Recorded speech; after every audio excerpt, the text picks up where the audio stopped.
What's up, nerds? My name is Kiet Sam, and today you're going to be learning about Newton's 3 laws of motion. I'm also going to try my best to show you 3 examples of each law. But what are the laws? Well, Newton's first law of motion states that every object in a state of uniform motion tends to remain in that state of motion unless an external force is applied to it.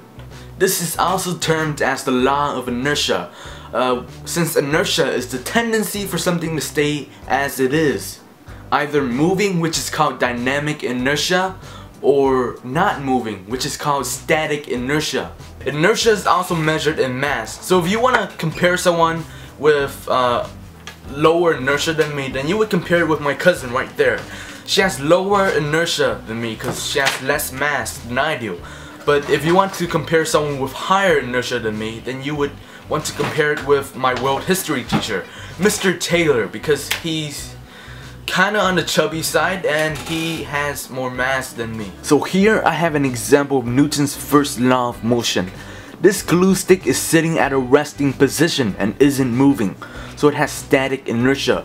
But then when I apply an external force to it, like the force of my finger flicking the glue stick, the resting motion turns into moving motion, or dynamic inertia. This is an example of Newton's first law of motion. Here's an example with tape. Alright, so let's watch that again. Right now, you can see that the tape is in a resting position. It has static inertia. But then I applied an external force by pushing it with my finger, which changes state of motion from resting to moving.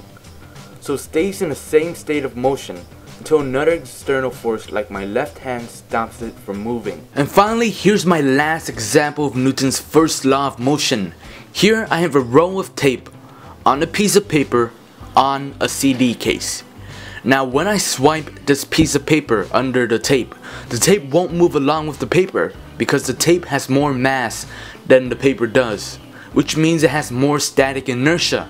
So if I do this correctly, the roll of tape should drop down into the CD case. Alright, so Newton's second law of motion. Sir Isaac Newton discovered an equation that governs the mass of a body and how quickly it accelerates. This equation is F equals mass times acceleration. Now what this equation basically means is acceleration depends on the amount of net force and acceleration depends on mass. So what does acceleration mean?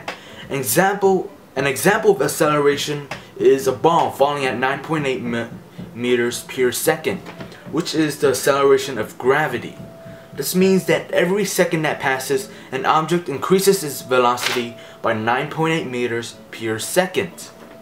During the first second it falls, its velocity is 9.8 meters, since that's 9.8 meters per second, you know. During the second it falls, its velocity increases to 19.6 meters per second. During the third second it falls, its velocity is 29.4 meters per second. Alright, so what you just saw was an example of acceleration. Now, what I'm going to show you next is an example of mass and how it could affect acceleration. So, what I wanted to do here was to have a lot of really fancy electromagnetic stuff, a lot of machinery that can shoot balls out, but since I don't have that at home, I'm gonna give your attention to this guy right here.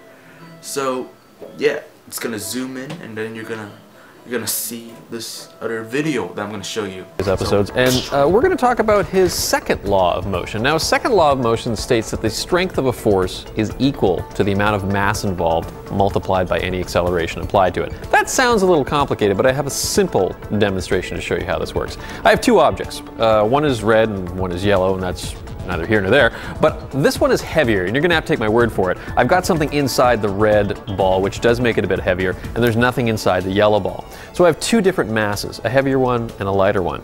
And I draw your attention to our high-powered air cannons, which I have here on the stage. Now what I'm going to do is I'm going to try and move these, accelerate these objects across the stage, using exactly the same amount of force. So I'm going to put one of our objects, the heavier one, here, and our lighter object here. The force is going to be exactly the same behind each object. So I'd ask you, which one do you think would go faster and farther? Again, the force is the same, but our objects have different masses. If we look at that second law of motion, it says the strength of a force is equal to the amount of mass involved multiplied by the acceleration. I don't want to give anything away, but let's actually try this. Now, I've done something a little risky here, which is I'm pointing them at Parnelli, who delivers our programs here, has graciously accepted the job of tester for this. I've loaded him up, and we're going to fire these directly at Parnelli, and he's going to see which one is going to travel faster and farther. You okay with this? You're good? Good, because your contract says you're allowed to do this. So we're going to arm our system. We're going to put in some air pressure, so there's enough to, that should be more than enough. And we're going to do a quick countdown and fire these at our brave volunteer and see which one is going to travel faster and farther. All right, we're going to go 3, 2, 1, and could you tell which one was going faster and farther? I had my eyes closed. I did notice. All right, so as you've seen that video, both balls had the same amount of force acting upon them, but the ball with the lower mass flew further than the ball with the higher mass. This is because as a mass increases, acceleration decreases, and as the mass decreases, the acceleration increases. So it's basically saying that the more you weigh, or the more mass you have, the less acceleration you'll have. So if I were to be pushed down, I would probably accelerate at medium speed. But if someone like Mr. Taylor were to be pushed down, his acceleration would be slower than mine because he has more mass than me. Therefore, he will have less acceleration. Alright, so for my last example of Newton's second law of motion, I'm gonna use his equation, force equals mass times acceleration, on a problem. And I'll just use one from my homework. A football player is pushing a box that has a mass of 50 kilograms. He and a box are accelerating at 2 meters per second. How much force is he pushing the box with? So already off the bat, we know that the mass is 50 kilograms. So 50 would be here. And it tells us that he and a box are accelerating at 2 meters per second. So that would be the acceleration, 2 meters per second, equals 100 newtons. Because force is measured in newtons. So using Newton's second law of motion, or Newton's equation, we found out that the amount of force that he pushed the ball with is 100 newtons.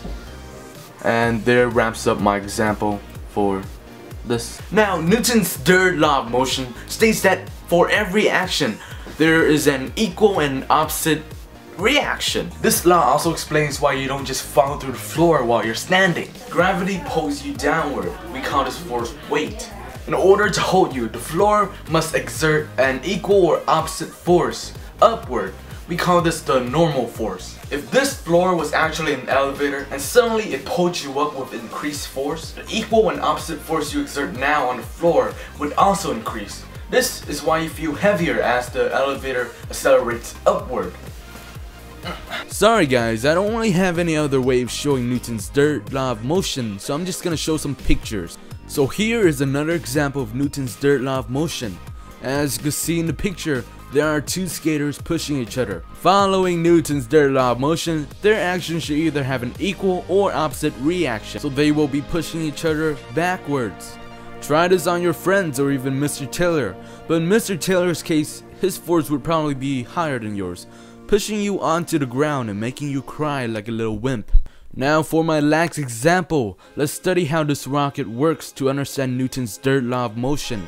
The rocket's action is to push down on the ground with the force of its powerful engines. and the reaction is that the ground pushes the rocket upwards with an equal force. Now that is my last example of Newton's third law of motion, and that concludes what we've learned here today. So after 3 days of filming and teaching you about Newton's 3 laws of motion, I can finally say that I'm done. Yeah. So wait, let's recap. You've learned about this, and you've learned about this, and finally you learned about this. So yeah.